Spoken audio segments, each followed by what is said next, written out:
আল্লাহর বান্দে যেই সময় 3 খান রুটি দিছেন, দেওয়ার সঙ্গে সঙ্গে 3টা রুটি লইয়া ভিক্ষুক বাড়ির সামনে দিয়ে যখন যার গিয়া ভিক্ষুকটা যাওয়ার সময় বকিলে ফাইলিছে বাড়ির সামনে পাওয়ার পরে কইল, ওরে বা ভিক্ষুক তুমি রুটি কই পাইলে? বলেও বাড়ির মালিককে আমারে দিছ।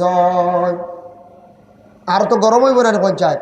রাগান্বিত অবস্থায় বাড়ির মধ্যে গেছে, গিয়া কইল, গো বিবি তুমি আমার নিষেধ মানলাই না, রুটি খেনে দিলাইলা ভিক্ষুক রে। আল্লাহর বান্দে কইলা, আমি আল্লাহর ওয়াস্তে আমি 3 খান রুটি দিছি। বলে খালি আল্লাহ বাস্তে কও, আল্লাহ বাস্তে কও, দেখতাম তোমার আল্লাহ বাঁচাইনি। কইসলাম তালাক দিলাই, মো তালাক আর দিতাম নাই, আমি তোমারে আগুন করিয়া জ্বালাইয়া তোমার আগ্নিত জ্বালাই লাইতাম। বুঝবই তো 3 রুটির কারণে গরর বিবিরে আগ্নিত ফেলাই দিয়ে। গরর বিবিও বলে এটা আপনার ফয়সালা, কোনো অসুবিধা নাই, আগ্নিত ফালা আমি কোনো বেজার নাই। ইবাই গিয়ে সে আগুন জ্বালের একটা ড্রাম মটকার মধ্যে আগুন রেডি করে, আর ইবাই দি গরর বিবি গালি সাজিত্রা গালি আগুন যখন পুরা রেডি করল, রেডি করার পরে যখন গেছে বিবিরে আনাত, বিবিরে আগ্নির মধ্যে নিক্ষেপ করত, তখন ছায়া দেখে গরর বিবি অত সুন্দর হইয়া সাজিয়া, সুন্দর কাপড় গায়ের মধ্যে লাগাইল, গলার মধ্যে সুন্দর হার লাগাইল। প্রশ্ন করল, গো বিবি আমি জানতে চাই, তুমি তো ইতিমধ্যে আগ্নির মধ্যে পড়বা, শেষ চলে যাইবাই, তোমার পরনে এত সুন্দর কাপড়, গলার মধ্যে হার, এগুলা এখানে লাগাইলা, ওগুলা খুলিলাও, তোমারে আমি আগ্নিত ফালাই দিতাম। ঘরের বিবি কইলা, না না, আমি আমার আল্লাহর দরবার হাজিরি দিতে সুন্দর হইয়া আমি হাজিরি দিতাম। বুঝবাইছি না? আল্লাহর বন্দি মরি যার, এর বাদে কত শক্ত ইমান, হইতে আমি আল্লাহর দরবার হাজিরি দিতে আমি সুন্দর হইয়া হাজিরি দিতাম, মানে আল্লাহর কাছে সুন্দর হইয়া যাইতাম। এর জন্য আল্লাহর বান্দির কতটুক শক্ত ইমান দেখো, কতটুক তাকওয়া, কত পরহেজগার একজন মহিলা। বাবা স্বামীয়া কি করল, মানল না, কইল ওগুলা খুলিলাও, গলার তাকি সরাব। আল্লাহর বান্দে কইলা, না, আমার সম্পদ লইয়া আমি আল্লাহর কাছে হাজিরি দিলাইতাম, আমার আল্লাহর দরবার আমি সুন্দর হইয়া আমি হাজিরি দিতাম। ও সময় স্বামীয়া গুচ্ছা করিয়া নিয়ে তার ঘরের বিবিরে আগ্নির মধ্যে যখন নিয়ে ছাড়লো, ছাড়ার পরে উপরে এখন ডাক্কন দিয়া ডাকিয়া রাখি দিল। একদিন গেল, 2 দিন গেল, 3 দিনের দিন ডাক্কন সরাইলে, কইল যাই, ঘরের বিবি তো জ্বলিয়া শেষ, শুনাও না ভাইনি, শুনা তো জলদি সারা জ্বলে না, হলে না অরিজিনাল শুনা আগ্নি জ্বালাইলাই না, শুনা অত জলদি জলদিয়া ছাড়ে না, বেশি জ্বালাইলে জ্বলে, আনলে ছাড়ে না। হইলো যাই দেখি, শুনাও না ভাই না, টান হাল্লত দেখিয়ে শেষ, বিবি জ্বালাইছি, 3 রুটির কারণে পরিবার শেষ, জ্বালাই বেলাইছি। কত শক্ত বকিল বুঝাইছে। আল্লাহর বন্দেগান, আল্লাহর বন্দির কাছে যখন গেছে গিয়া ডাক্কন সরাইছে, সরানি মাত্র দেখে ঘরের বিবি জিন্দা, শরীর জ্বলল না, বিবিও মরলা না। পিছন দিকে লাভ দিয়া সরল, সরিয়া কইল, গো বিবি তুমি আমারে মাফ করিয়া দাও, আমি জীবনে এক ভুল কাম করে লাইছি। আল্লাহর বন্দে কইলা, না স্বামী, আমার কাছে মাফ চাওয়ার প্রয়োজন নাই, তুমি মাফ চাও আল্লাহর কাছে, তুমি যেটা ভুল করছো আল্লাহর কাছে, আমি আল্লাহর ওয়াস্তে আল্লাহ রাস্তার মধ্যে এক ভিক্ষুকরে সাহায্য করলাম, ভিক্ষুক খুশ হইয়া গেছে, আমার আল্লাহ আমার উপরে খুশ হইছন, রাজি হইছন। জানি আর এক স্বামী, যে আল্লাহ খুশ করি লাইছে, যে আল্লাহ রাজি করি লাইছে, আল্লাহ মানুষের দুনিয়া এবং আখিরাত কোনো দিন আল্লাহ আগুন দি জ্বালাইতা নাই। সুবহান আল্লাহর বান্দা কইতরা, যে আল্লাহ খুশ করি লাইছে, রাজি করি লাইছে, ই বন্দারে আল্লাহ দুনিয়াত এবং আখিরাত, আল্লাহ ইহা জগৎ পরজগত কোনো কারণে আল্লাহ আগুন দি জ্বালাইতা নাই। বেটি দেখছেন ইমান। তখন আল্লাহর বান্দায় মাফ চাইছে, তওবা করছে, বখিলি। আমরা ইলা মহিলা হল আসুন না দিনদার। বাচ্চাটারে আমরা যখন 2-2.5 বছর 3 বছর হয়ে গেল, বাচ্চাটা যখন খাওয়া আরম্ভ করে দিল, ভাত রুটি বিভিন্ন জিনিস, এই বাচ্চাটারে আমরা খাবার পরে ফলমূল খাওয়াই, ফল খাওয়াই, সকালবেলা একবার খাওয়াই, বিকালবেলা একবার খাওয়াই, কিংবা তো রোজানা একবার কমাস কম খাওয়াই। আমরা ডেইলি ফল খাওয়াই, কারণ ফলের মধ্যে ফায়দা আছে। যে কোনো মানুষের শরীরে ভিটামিনের অভাব থাকে, বিভিন্ন সময় ব্লাডের কমিও থাকে, অপূরণ থাকে, সব সময় দাম করিয়া যদি খাওয়ার পরে যদি ফল খায়, তাহলে শরীরের যে কমজোরি যেটা আছে এটা পূর্ণ হয়ে যায়। আমরা বাচ্চান তোরে খাবাই, আমরাও খাই, এর লাগে আমরার বাচ্চান তোর শরীরটা সুস্থ থাকে, স্বাস্থ্য বেশি থাকে, বুঝাইছেন? আর আমরা ও কথার প্রসঙ্গে আমি মাত আনলাম, আমরা খাই না আর খাইলে একলাগে বেশ। একদিন এগু মানুষ এগু ডাক্তারের কাছে লিয়া গেছন, 3 দিন থাকি লেফটিন বন্ধ, বলে কিতো হয়েছে যে সবরি বেশি খাই দিছি। সবরি খাইতে শুনছে ভিটামিন মনে হয় এক সুবে কয়েক ঠা খাইছে, 8-10টার শুনছিওয়ালা গপ। এখন লেফটিন তার নাইছে দেখো সাহেব, ভিটামিন শুনি এখন 8-10টা খাইলতেন, ক্ষতি করবো না খুঁজ যায়। ডাক্তারে কইলে কি খাম ইতা, অতটা খাইবার দরকার কিতা, কত ক্ষতিকারক। ভিটামিন কম খাইতা, লিমিটেড খাওয়া, সব জিনিস কম খাইতা। আপেল কত বালা একটা ফল, বেশি খাইলে দেখুন যেন ক্ষতি করবে। লিমিটেড খাওয়া, 1 করলি 4 ভাগের 1 ভাগ, কিংবা তো অর্ধেক, এর থেকে বেশি না। এখন যদি খামড়াই 102টা খাইলাও, এই অক্ত আর ভাত খাইতে পারতাম না, ক্ষমতা হইব না কঞ্চায়, না গ্যাস হয়ে যাবে। ইগে ফেটার ক্ষুদার লগে লগে এমন মারা দিব। যার কারণে আমরা খাই না ও আখটা বেশ করে খাই দিলাম কত সময়, এগু খাওয়ার তেমন ফায়দা নাই। বললে আমরা আমল নাই আখতে একদিন যেমনে বইলাম, আমল সব সময় দিনে রাইতে রুটিন মোয়াফিক তুরা আমল থাকতো, অক্তে আমল থাকতো। সকালকে রুটিন থাকতো তিলাওয়াতর, বিকালেও রুটিন থাকতো তিলাওয়াতর, কিছু তসবিরও রুটিন থাকতো। বলে আমার এখন তো তসবির সময় হয়ে গেছে গিয়া, এই সময় আমার পুরা তিলাওয়াতর সময়, এই সময় তো আমার খাম, এই সময় ব্যবসা, এই সময় আমি একটি রেস্ট করতাম। বলে একটা রুটিন বানাইতাম আমরা। জিন্দগির যদি রুটিনও ঢুকি না বেকার। মা বোন হলে যদি ওলা রুটিনে বাড়িতে কাজ করেন না, দেখবা যে বাড়ির যে মহিলায় কাজ কর্ম রুটিনে করেন না, এই বাড়ির দেখবা আউরি এলোমেলো গিয়া দেখবা সানা বাড়া হলতা খালি, বুঝেছেন? আর যে বাড়ির বেটি মানুষের রুটিনে কাজ করব, সপ্তাহে একদিন জুমাবারে সুন্দর করে গড় মুছিব, আর বাকি সব দিন এক টাইমে গড় পরিষ্কার রাখার চেষ্টা করব, সন্তানও ভালিব, রুটিনে নমাজও পড়িব। রুটিনের ভিতরে যে মহিলা থাকবো দেখবাই নিজেরও সপ্তাহ থাকবো ঠিক, বাড়িঘরও পরিষ্কার থাকবো, সুন্দর থাকবো। আমরা ওলা রুটিনে যদি থাকি দেখবা আমরা সময় আর বার করতাম পারতাম না। সব জিনিস যদি রুটিনও ঢুকাই নাই, রুটিন না থাকলেও তো ফটো যেমনে বইমু রাত 11টার সময় বাড়িতে মুখ খোয়া খাইয়া, ইলা আমরা রুটিনে আসিনি। যদি আমার রুটিন তাহলে এসা বাদেও আমার এশার নমাজ টাইমে পড়ে নিতাম, আর এশার বাদে আমার তোরা তিলাওয়াত আছে সূরা মুলক, এর বাদে আমার খানি বাদে কত সময় মোবাইল চালানি, সারাদিন কোন খোঁজ খবর লইতাম, কোনবাই ফ্লাইট ক্রাশ হইল আর কোনবাই কিত হইল, তা খবর লইতারা দেখো যায়। হ্যাঁ দেশের কিছু ক্ষয় খবর লইতাম, মাঝে সকাল জুম্মাত যাইতা গিয়া খবর লইতাম, মেসাব কোনোবা যাইতরা আনি বেশ জড় করলিছুন, বেশি দিন হয়ে গেছে ওদার আনি কোন যায়।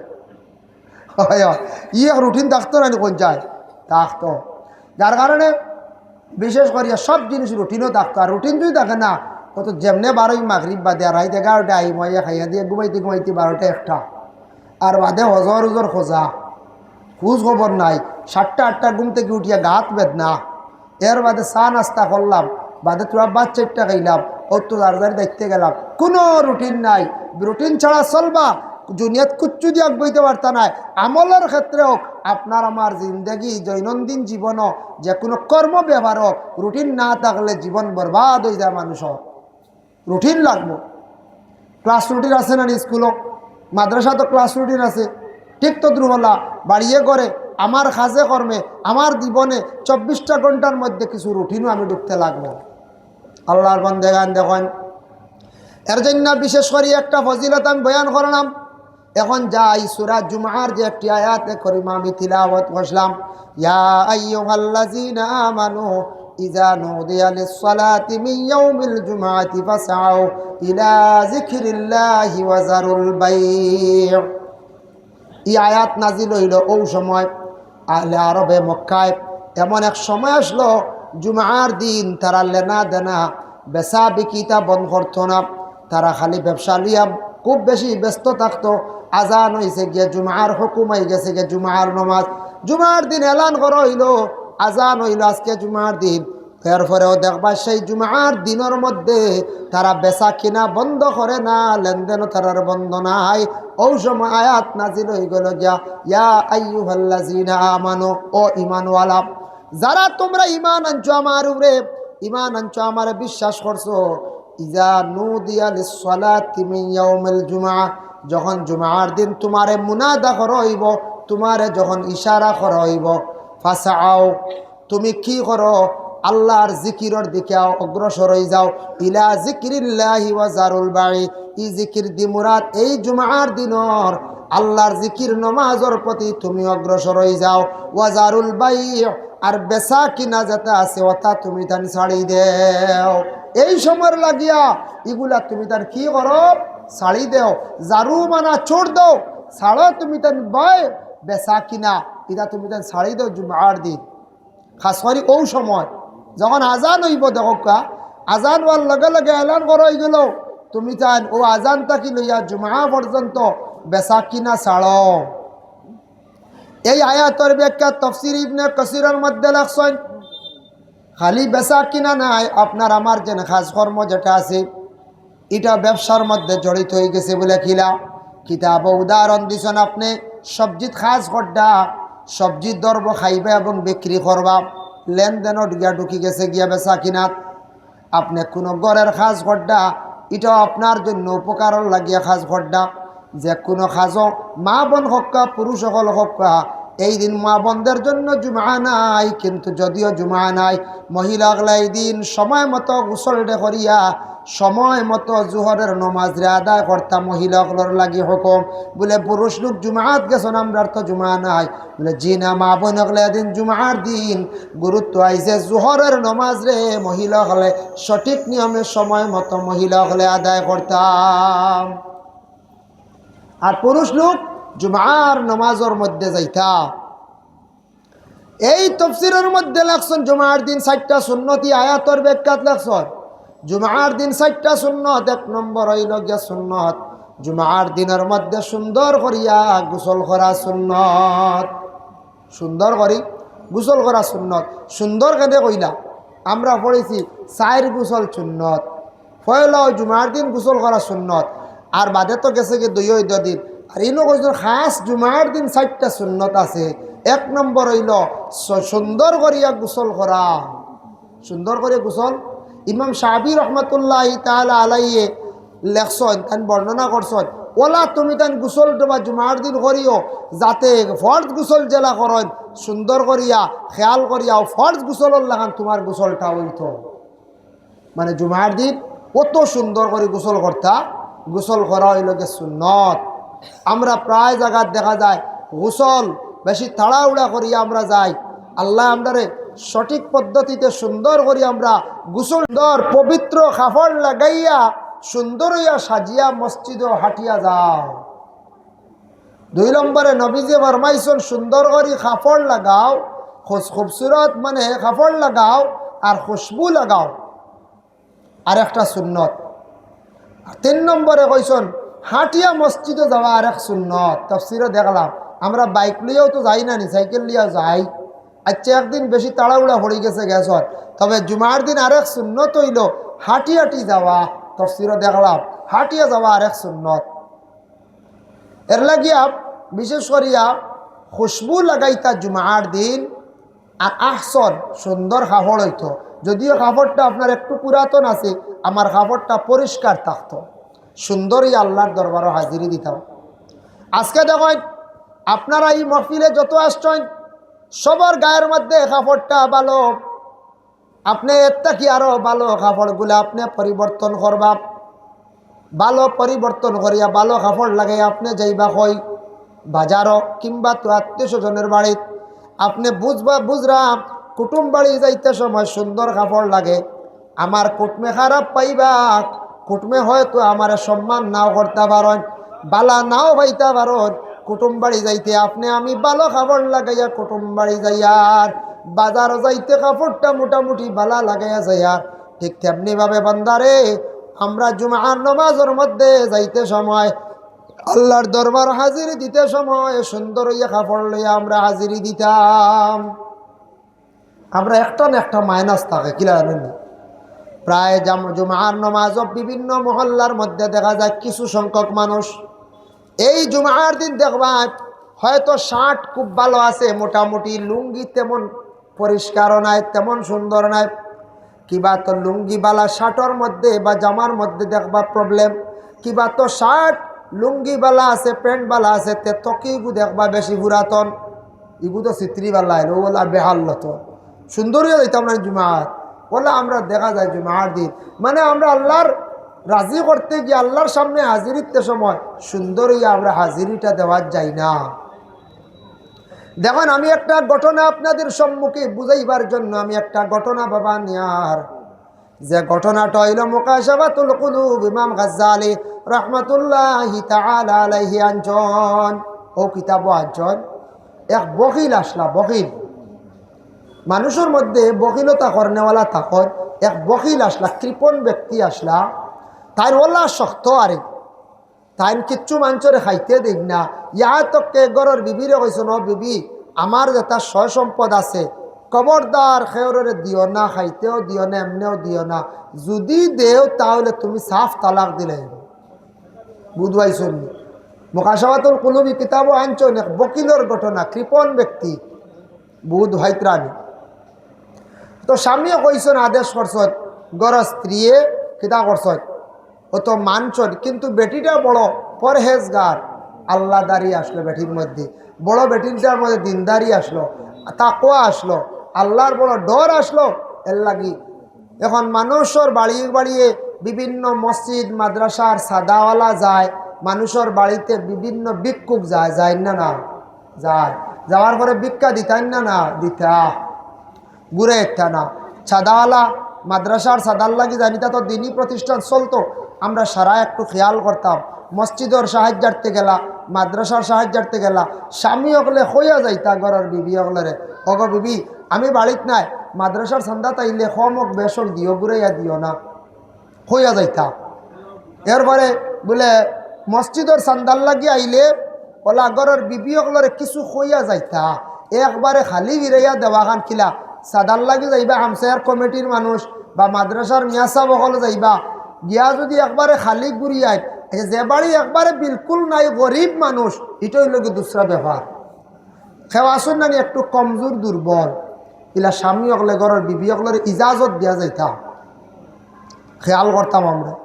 যার কারণে বিশেষ করিয়া আমরা মা বোন অকলের ইলা কঠোরভাবে শর্ত লাগাইতাম না, ই বকিলে এমন শর্ত লাগাইছন হইস বেটা মানুষও আসেন নানি বেটিন তোর দিল একটু বেশি নরম, কোনো কিচ্ছু হইলে দেখুন জানি জলদি মানুষ ও আসতে আল্লাহর আসতে মানুষ দেখুন জানি পরীক্ষা করিয়া বাবা হঠাৎ যদি কোনো সন্তান যদি বেমার পড়ি যায়, বেমার পড়ার লগে লগে দেখবাই মহিলায় নফল 2 রাকাত মানিছন, মহিলা হলে দেখবাই রোজা মানি লাইছন, কিংবা তো দেখবাই নাকর ফুল দিয়ে খতম বড়াইতরা, স্বামী বেমার স্বামীর বেমার কমের না খানর রিং দিয়ে দেখবা মহিলা হলে খতম বড়াইতরা, আল্লাহ আমার স্বামীর হায়াত দরাজ ফরমা, বেমার কান্তা শিফা দেহ। এইভাবে আল্লাহর বন্দেগান দুনিয়ার জমিনের মধ্যে আমরা মা বোনকলে দেখছি কোনো কেউ বেমার পড়লে মুসিবত সামনে আইলে আল্লাহর বাস্তে নফল নামাজ মানিদরা, আল্লাহর বাস্তে নফল রোজা মান্নত করডা, এটা বালা খাম, নফল ইবাদত করলে মানুষ কম সময় আল্লাহর মাহবুব মায়ার বন্দা বনি যায়। ফরজ নামাজ যেগুলা আল্লাহর খাস হুকুম ফরজ ওয়াজিব, এগুলো আপনি আমি আদা করতেও লাগবো, নতুবা জবাব দিয়ে হইব। নফল যদি কেউ করে না জিজ্ঞাসা করতারা, কিন্তু ফায়দা বেশ কিলা। আজকে আপনার ছেলে গেছে বেঙ্গালুর চেন্নাই, কোনো এক ভাই গেছে মিডিল ইস্ট, তার ডিউটি হইলে 8 ঘন্টা কিংবা তো 10 ঘন্টাও থাকে, 12 ঘন্টাও থাকে, কেউ আছে 10 ঘন্টা 12 ঘন্টা নিজের মেইন ডিউটি আদায় করিয়া এরপরে দেখুন যেন ওভার ডিউটি করেন আরো 4 ঘন্টা কোনো সময় করেন না, পয়সার লাগে করেন, মুনাফা পাইবার লাগে। এক ছেলে যদি ওলা ওভার ডিউটি করে, তার ডিউটি কমপ্লিট করিয়া ফাজিল যদি সে ডিউটি করে, ই টাকাটা ফাজিল বাড়িল, তার ফায়দা হইল না।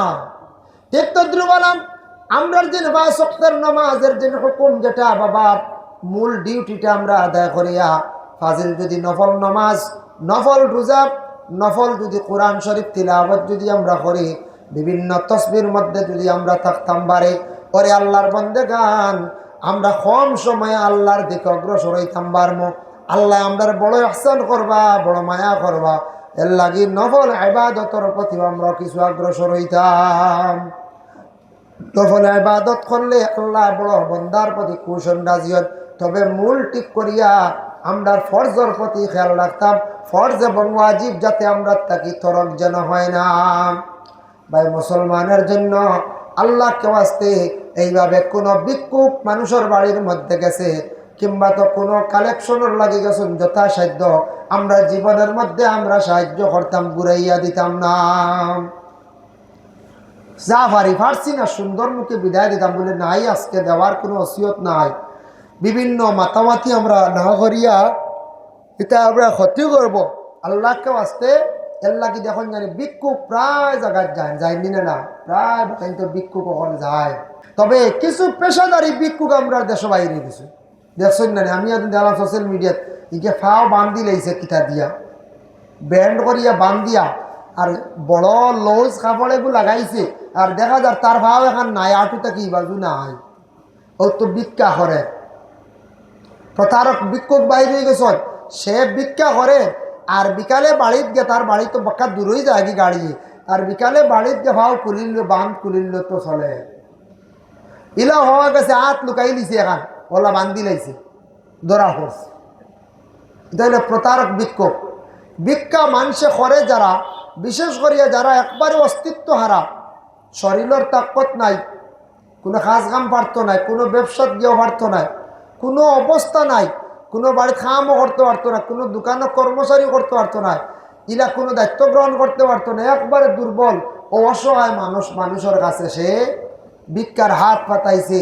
এই মানুষটা একবারে দুর্বল, সে ভিক্ষা করক। তবে নবীজি কইস একদিন সাহাবায়ে কেরাম বলারে ও সাহাবী হল ফারতে মানুষের কাছে চাই লইও না। আর নবীজি কইস তুমি চাইল লইতে আল্লাহর কাছে সওয়াল করতে, আল্লাহর উপরে তওয়াক্কুল করতে।